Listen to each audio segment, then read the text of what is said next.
Ready for some fat white guy shit? That's why he came, right? April 5th, 1981. I came into the world and my parents named me Joshua. Hi, I'm Josh. Nice to meet you. Now, I should start off by saying that I am too mediocre to have a podcast. And let's be realistic, do we need any more fat, mediocre, cishet white guys having podcasts? I don't think so. So I decided to do this instead. It's nice to see you, even though I can't really see you because of the lights, and that's how I like it. I guess I should just tell you about this story or my story or what part of my story is all about. I'm different. When I was 17 years old, I was diagnosed with adult ADD, which then got folded into the term of ADHD a few years later. But there's some people, including myself, that thought there was a little bit more to this. Now, this is embarrassing. It shouldn't be, but it kind of is. When I was a young kid, I would do this thing. Anytime I would get excited, I'd feel this rumbling of excitement, and my fingers would just come to my nose, and I'd rub it, just like this. It's satisfying. Go ahead, try it. I mean, satisfying to me. Now, I have a large, extended family, and I love them, and I know none of them would do anything on purpose. But as I got older, people started to mention this gesture, like a token gesture that I could be called out for. And I would feel that rumbling, bubbling in my belly, and my fingers would raise to my nose. And then just before they got there, I'd shove my hands in my pockets or underneath my arms to stop myself from what I was doing. And every time I stopped myself, it was like I jerked myself on a dog leash. I'd still do it when I was alone, though. And as I get more eld, I do it less and less. 1994-ish, time blindness is a thing.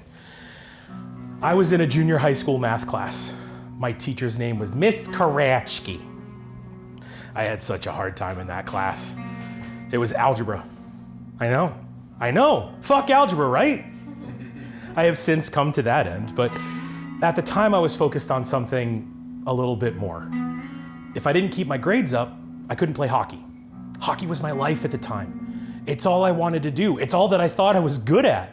And I felt like I was pretty good at other things, but man, when I played, it was like the world, the universe melted away.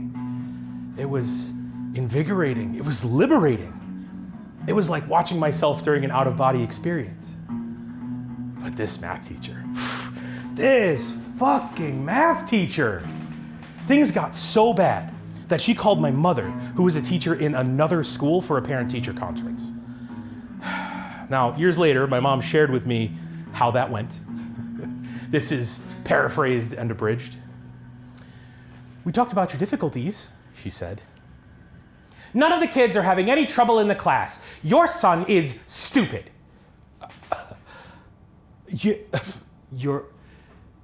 My son is stupid? Yes. You're telling me, teacher to another teacher, that my son is stupid? Yes, and I don't think I've ever met one stupider. How my mom didn't get 3 to 5 that day is beyond me. And that was the last time I was in public school for a while, but that was okay, because I got to go to a school where I could play hockey. It was a private school. The classes were smaller, there was an extra help period built in every day. I have fond memories of that place. It felt like the teachers really wanted us to succeed. I felt valued, and I didn't feel stupid. Soon, it was time for me to matriculate to a larger high school. It was close to home. I could play hockey, so that was still cool. But it was bigger, and there were more people. I had a hard time day one. I thought it was gonna feel like the place that I had just come from. I thought it was gonna feel like home. It did not. And then one day, halfway through my junior year, in a French class, I just started sobbing and having a meltdown. I didn't know where it came from, but I knew it was wrong. Something was wrong. I was wrong. I was yelling and scaring my classmates. I didn't know where it came from. And eventually, they took me out of class. And they brought me to an office. And I spoke to the dean of students. And I spoke to the school therapist. And then I spoke to the psychiatrist, Dr. Diamond. He was long and frail. And he spoke with a languishing tone that sounded like a transatlantic accent on black tar heroin after a 3-day bender. Don't ask me how I know that. Or do, I'm kind of putting it all out there. Tell me about how you felt. I don't know if there's much to tell. I just started crying and I don't know where it came from and I'm scared. Why didn't you think before you had such an outburst?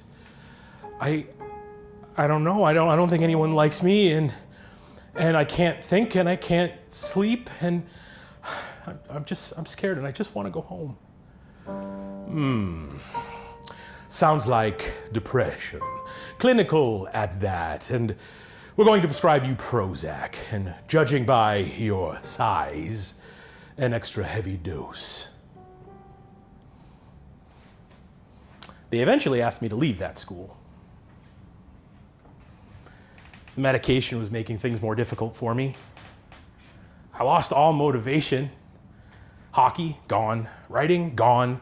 What I was forming to be my identity, gone.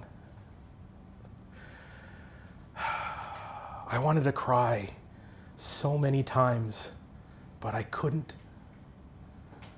My brain wouldn't let my body release. I eventually graduated from a small public high school, but I had a lot of the same problems. But why? Why would you do that to yourself? Because I'm different. Because I'm neurodivergent. Now, the term neurodivergence really didn't exist when I was younger. We didn't really talk about how brains thought or processed things differently, and mine really did process things differently. Like, in school, all I wanted was to be part of groups because that's what everyone else was doing, even though I felt like I was on the outside. It was like, I was like the kid in the movies that would like go up to the cool kids table and they'd be like, yeah, you could sit with us if you go and do this thing. And then I would go and I would do the thing and then I would go and try and sit with them and they'd all move away.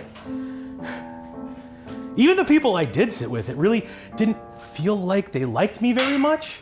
Like there was this girl, and I'm gonna stop right there for a second. I am not a victim here or anywhere. I've said and done some terrible things, sometimes knowing, but most of the time not. And in this case, I had no idea what I did. She said, no one in the class or in the school likes you. Even if it wasn't true, it still hurt. All I wanted was to be accepted. And here was yet another instance I wasn't. So much so that a person who I thought was a friend to me through all of this was spewing vicious rumors and lies about me behind my back. I felt betrayed. I felt sad.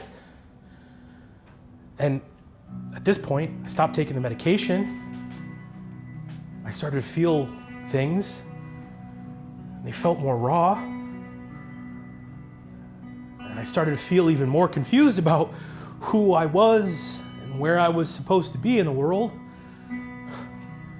And then I saw everybody pairing off. Let me ask you a question. Do you think that this was the right time for me to embark on a quest for romantic love? I'm sure someone is shaking their head no. You're right. It was a terrible idea. But I tried again and again, and I failed again and again. because I thought it would fix things. I wanted to act like them. I wanted to be like them. And this followed me through my university and my adult working life. What do you do for work, you may ask? You may ask. Well, when I'm not on a stage, kind of throwing it all out there for a bunch of people I don't really know, I work in IT. Yes, yes, information technology, where there is little information and mediocre technology. And when I worked for a certain fruit company that makes phones that start with the letter I was on a couple of speed dials. But that was cool, because I got to work with them when I lived in London. So yeah, London was interesting. I had some interesting interactions with people. You're a weird one. Only on days that end in Y. If my mum and I are on the same account, can she see what's on my phone if she's in the other room? Only if she looks really closely. No, she can't. What's in your drinking water to make you so funny? Sugar and spice and just the right amount of meth. I even did the finger guns. My coworkers liked it. And I liked my coworkers. I felt generally accepted by the culture, even though I didn't realize when they were being mean to me, calling me weird or funny. I was more focused on what it was that I had to do. That, and I could play hockey. Yeah, hockey in London. I had no idea. I had a friend at work who was a goalie. He said, bring your stuff, so I did. And I was able to skate again. I was able to revisit something that was so affirming, and I was able to do it routinely. It was great. It was a game changer. And then I ended up having to leave and come back to the States in Philadelphia. And that was cool because I could still play hockey. And I picked up a new hobby, Brazilian Jiu-Jitsu. Now, I have left, at this point, that company, but I still stayed in IT. Now, why does that matter? Because I was able to move my body. I was able to connect with things that I forgot I could connect with. I felt strong again. I felt flexible again. I was able to connect with people who like doing the same things that I like doing. I understood where my body existed in space all the time while doing a job that I really didn't like doing. Being able to focus on a goal outside of work was a game changer. Now, IT can be pretty mundane sometimes. And one time, a coworker shared a story with me. My wife brought me a salad, but it really wasn't a salad because it didn't have any chicken or croutons or cheese. Now tell me, how is that a salad? Let's take a second. We just blew past the fact that his wife brought him food. We unpacked that a later day. But what I heard was, "Oh, wife, why would you bring me a salad that isn't a salad with no croutons or chicken or cheese? Oh, why my heart, my soul, my spirit is broken." That's a thing called echolalia. Now, echolalia, as defined by the Oxford English Dictionary, is a word or sound repeated by someone to denote mental illness, or a word or sound spoken and repeated by a child learning how to speak. Do you have a friend or know someone who feels compelled to finish a song lyric? Or someone who will just blurt out a random noise? Or someone who needs to finish that random noise and respond? Now, I do those things. And sometimes when I'm working on computers, I'll just do random Windows sounds, like the Windows shutdown sound. If you know, you know. He knows. Now, IT can be pretty wild sometimes. The shit that you hear when people don't think you're listening. Now, my flavor of neurodivergency is such where I will be hyper aware of everything around me, or I'll completely disassociate and I'll look like a huge himbo. But I hear some people like that. Anyway, at this point, I was working for a large university in a very specific finance office. I was setting up a computer for someone. They were sitting across the room, on a couch, on the phone. Baby, I'm gonna leave her. It's been over between us for years. Okay. No, I didn't take your friend, let alone anyone on a date. I'm not even on Twitter. Okay. No, can't be chlamydia. I was tested for that last week. Okay. Now, this is how I knew no one was messing with me. Across the room, through the handset, I heard, "She said you fucked in the bathroom before the entrees came out." At that moment, I had just finished tidying up all of the cables underneath his desk. I peered around his desk to see if there was a smooth way for me to exit. There was not. So I stood up fast, and then I scuttled out like a crab. It was pretty traumatic when it happened, but kind of funny afterward. That time was weird for me, because I was going through something I really didn't know that I was going through, and my marriage ended because of it. But that's a story for another time. Let me tell you about Cheryl. Cheryl had a password problem. And sometimes I think she would do it on purpose just so she could do shit like this. She had a smoky, raspy voice. "Oh, Josh, thank you so much for coming. You know how difficult this all is for me." "Yeah, no problem. Yeah, it happens to everybody." "Oh, you know, I just let my kids and my grandkids do this for me." "Yeah, wait, do they set your password for you?" The answer to this question, very important.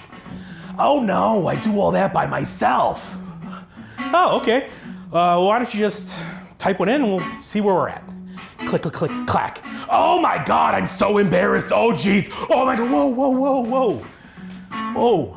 And then I hit like the little I to see what the password was. "Oh my God, Snowball Queen 1972. It should say 1971. Oh, okay. You like skiing or winter sports?" "Oh no, I hate the cold." And it was at that moment that she looked me dead in the eyes and she went, "Oh, okay, cool, let's try that and see what happens." Click, click, click, clack. "Oh, it worked, oh great, thank you so much, oh okay, all right, bye." About an hour later, oh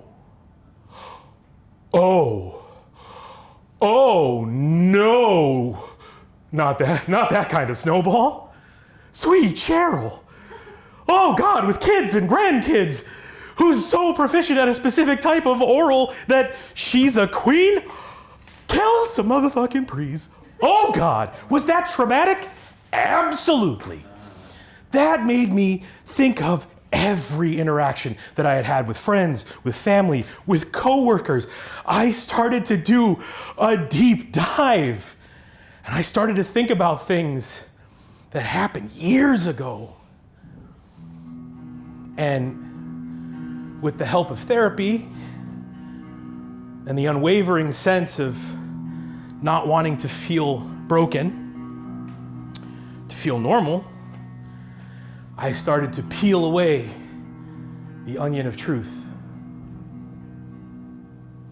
Now, something happened to me as an adult that I never experienced before, and something was taken from me.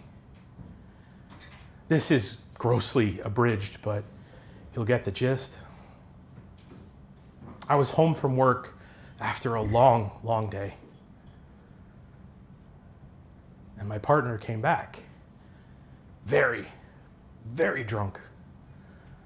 And she made sexual advances toward me, and I said no. And she continued, and I said no, please, no. And she continued, I never said yes. And she continued, and she said, it'll only take a second. And I never said yes. And when it was done, I rolled over and I cried myself to sleep. And the next day, it was like nothing happened. Life went on. And then years later, I started to feel anger, the raw emotion. And I started to hear all of these intrusive thoughts. And one day, I said, I want to hurt you. I never will, but I want to. Who are you? Where did this come from? This acid, this vitriol, this hate? And it was at that moment that my brain said, you are no longer worthy of romantic love, and so it shall be.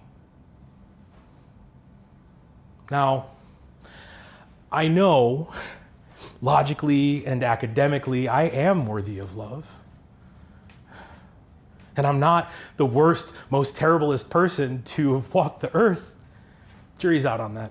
Kidding. But I wanted to feel normal. I didn't want to feel different. And this was a whole lot of different. Now, since my divorce, I've had some situationships, some flings, but nothing so special as when I met someone. No, don't get me wrong. I have a lot of special people still in my life. That is a thing, not being able to keep friendships and relationships because of neurodivergence. But this person made me feel everything. And it was so effortless. They encouraged me, they championed me, they believed in me when I was convinced I wasn't worthy. And I wanted to be the same for them. I wanted to be their champion. I wanted to be their bastion of safety, honesty, and hope. I'd pull down the moon if they asked. I'd go across the country, the world, if they said, I want to see you. I wanted to be their I miss you text, their good morning text, their I'm safe text. This muse awoke things in me that I thought were long forgotten. Our time was short, but it was magical. All up until the time that I drank poison because I was thirsty. Metaphor. I let the intrusive thoughts win because I was no longer worthy of love. I facilitated the demise of something that could have been in time beyond special. And this person said words that shattered me, and I deserved them. And I'm sorry for them. And I'll always yearn for them and burn for them. And maybe there's some place, universe where we can, you get it. But I'll always second guess my brain though. You happy? You're really happy? Well, good, because I'm gonna fuck that up for you because you don't deserve it. But I do. And so do you. And you, and everybody in this room. Just because our brain might not accept it doesn't make us bad. It just makes things different. And sometimes we're brought in a downward spiral of intrusivity and negative thoughts, and I'm not gonna take that bait. Sometimes you think of a person and how they held your hand in the car like they never wanted to let go on the way to the train station. You feel full and warm, and you can't stop smiling. Maybe, right? In the last days of May 2022, I was on my way home from watching a hockey game near where my parents live from a local bar. It started raining, fog rolled in. I knew those roads so well. And I lost control. And my brain shut off. The next thing I knew, I was climbing out of my car window with one shoe on. I was wearing a hoodie and shorts. And I started to walk around my car looking for my other shoe and my phone. And then I slid into a ditch, and my legs were covered in thorny vines. The rain started to come in faster. It didn't matter where I put my hands or where I grabbed, I went down deeper. I started to feel cold. I never feel cold. The fog rolled in thicker. I started to think about so many things. I started to feel anxious. I started to feel embarrassed. Oh, my parents are going to be so mad. I started to grip again and again, but it didn't matter. Grabbing the vines or the mud, I still went deeper. I started to doze off. Then I jerked myself awake. That went on for at least 3 hours. I started to think about all the times that I was sad and depressed, a lot of those, and all the times that I felt happy and joy, and there were a lot of those too. Maybe if I think hard enough, I can feel her hand again. Now at this moment, you're probably thinking there's gonna be some like big God epiphany stuff, right? Yeah. Nope. All I could think of was, why did that airbag have to go off? I'm using the resources that someone else could be using.